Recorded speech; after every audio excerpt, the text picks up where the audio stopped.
Hello, 2024 AP ఎలక్షన్స్లో CM ఎవరైతే బాగుంటుంది అనుకుంటున్నారు?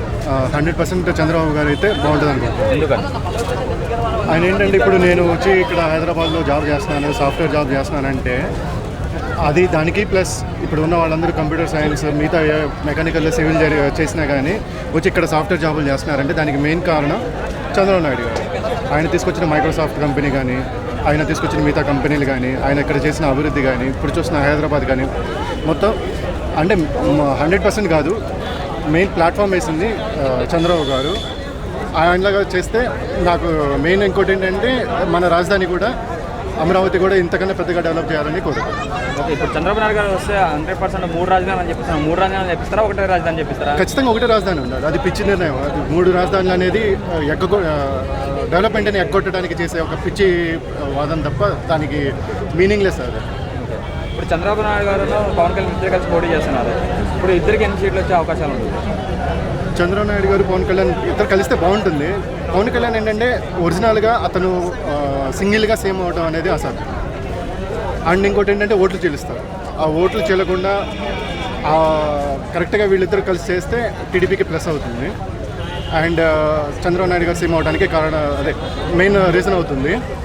ఇంకొకటి ఏంటంటే నాకు తెలిసి ఇప్పుడు 140+ వస్తున్నారు. ఓకే, గవర్నమెంట్ ఇప్పుడున్న గవర్నమెంట్ జగన్ ప్రభుత్వం ఎలా ఉంది? ఇప్పుడు పథకాలు ఇస్తున్నారు, లేకపోతే అమ్మఒడి ఇస్తున్నారు, లేకపోతే వీళ్ళకి డబ్బులు ఇస్తున్నారు, ఆటో వాళ్ళకి డబ్బులు ఇస్తున్నారు, వీళ్ళకి డబ్బులు ఇస్తున్నారు అంటారు. అవన్నీ ఎక్కడి నుంచి వస్తున్నారు?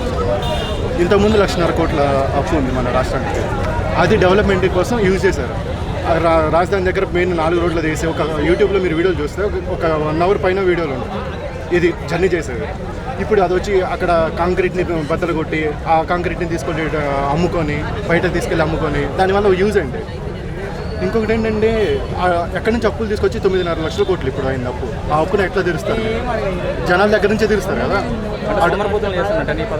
సోమరిపోతున్నాయి కదా 100%. ఇంకొకటి ఏంటంటే ఇంతకుముందు ఇసుక మాఫియా అది ఇంతకుముందు ఉన్నదాన్ని రద్దు చేసి ₹1.5 ₹5 అంత అనుకుంటా ఒక బస్తా వచ్చేసరికి దాన్ని క్యాన్సిల్ చేసి వీడు 20 రూపాయలకి ఇప్పుడు 20 రూపాయలు 30 రూపాయలకి అమ్ముతున్నారు.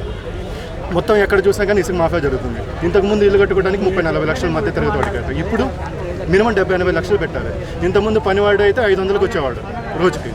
ఇప్పుడు వాడిని 1000 రూపాయలు ఇచ్చి బతిలాడి రారా బాబు నీకు అని బతిలాడాల్సి వస్తుంది.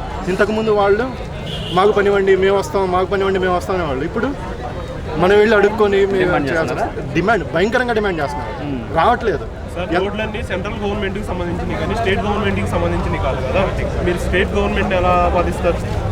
స్టేట్ గవర్నమెంట్ కాకపోతే ఇప్పుడు మన రోడ్లన్నీ ఇంతకుముందు మన రోడ్లన్నీ బాగానే ఉన్నాయి. ఇప్పుడు కొన్ని వరస్ట్ అయినాయి. దాన్ని బాగు చేయాల్సిన బాధ్యత ఎవరిది? మన దానికి బిల్లులు అసలు ముందు డబ్బులు ఎక్కడ ఉన్నాయి? ఎవరైనా ఇప్పుడు మన మంత్రి గారు ఎవరు పేర్ని నాని కానీ మిగతా వాళ్ళని అడిగితే ఇప్పుడు కొడాలి నాని ఒక డైలాగ్ అన్నాడు, రోడ్లు బాగోలేదు కదా సార్, డెవలప్మెంట్ ఎలా జరుగుతుంది అంటే రోడ్లు మనకి అన్నం పెడతాయా అంటున్నాడు. ఇంకా దానికి ఇంకా ఎవడైనా ఏం చెప్తాడు? అంటే ఫుడ్ సంబంధించి కానీ వ్యవసాయం సంబంధించిన ప్రతిదీ కూడా ట్రాన్స్పోర్ట్ రోడ్ల మీద జరుగుతుంది కదా. అంతే. అలా అనడం ఎంతవరకు కరెక్ట్ అంటారు మరి మీరు? సార్ ఆయన అలా అనడం ఎంతవరకు కరెక్ట్ అని అంటారు? వాళ్ళకి ఏమైనా కొంచెం రాజకీయం గురించి ఏమైనా ఐడియా ఉండి ఏమైనా తెలిస్తే అట్లా మాట్లాడటానికి ఛాన్స్ ఉంటుంది, బాగుంటుంది అని నా ఒపీనియన్. ఎవరైనా కానీ ఎవరైనా బయట నుంచి వచ్చి ఎవరైనా మన దగ్గర కంపెనీ పెడుతున్నారంటే రోడ్డు దరిద్రంగా ఉంటే ఎవడో వచ్చి కంపెనీ పెడతాడు? జాబులు ఎక్కడ క్రియేట్ అవుతాయి? ఇప్పుడున్న జనాలంతా సౌకర్యబోతులు చేసి నెలకింత ఇచ్చి లేకపోతే పెన్షన్లు పెంచేసి నువ్వు పని చేయకు 40 ఏళ్ళకి పెన్షన్ ఇచ్చేది ఏంటో నాకైతే అర్థం కాదు. మన రీసెంట్గా షిప్ యార్డ్లో అగ్ని ప్రమాదం జరిగితే ఎందుకు నోరు స్పందించలేదు? ఎందుకు స్పందిస్తారు? మనోడు బయటికి రాడు కదా. అసలు ముందు అక్కడ మ్యాటర్ జరిగిందని మనకి ఐడియా ఉండాలి కదా.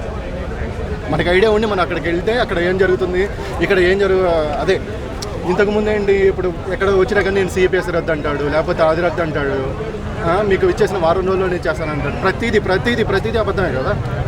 ఒక్కటి నిజం చేశానండి ఏంటి, మద్యపాన నిషేధం అన్నాడు. మద్యపానాన్ని 20 ఏళ్ళకి తాకట్టు పెట్టేసి తీసుకొచ్చి నువ్వు చేసిన అభివృద్ధి అంటే?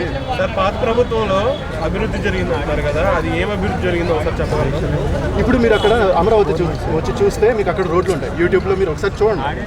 ఒక 30 to 40 minutes మీకు 4 రోడ్ల పైన కార్ వెళ్ళేది, ఇక్కడ అంతా చూపించేది. ఇప్పుడు ఎంత కాంక్రీట్ వర్క్ జరిగింది అక్కడ. ఇప్పుడు అక్కడ జరిగిన దాన్ని వీడు లారీలు పెట్టి తీసుకొచ్చి ఆ కాంక్రీట్ని అవన్నీ తవ్విచ్చేసి బయటికి తీసుకెళ్ళి అమ్ముకుంటున్నారు. లారీలు వచ్చి అక్కడ వచ్చిన ఇంకొకటి ఏంటంటే రైతులు అక్కడ స్వతహాగా ఇచ్చారు ఇన్ని వేల ఎకరాలు తీసుకుని మొన్న కేటీఆర్ గారే చెప్పారు మన హైదరాబాద్కి మించిన పెద్ద ఫౌండేషన్ జరిగింది అమరావతిలో. అది డెవలప్ అయితే మన హైదరాబాద్ని కూడా మించిపోతే, కానీ మన అదృష్టం కొద్దీ అక్కడ డెవలప్మెంట్ జరగలేదు కాబట్టి మన హైదరాబాద్ ఇంకా నెంబర్ 1 అని చెప్తున్నాడు. ఇంకా సిగ్గు రాకపోతే ఎలా? ఫైనల్లీ 2024లో ఎవరు సీఎం అయితే బాగుంటుంది? చంద్రబాబు నాయుడు గారు 100%. Okay, thank you.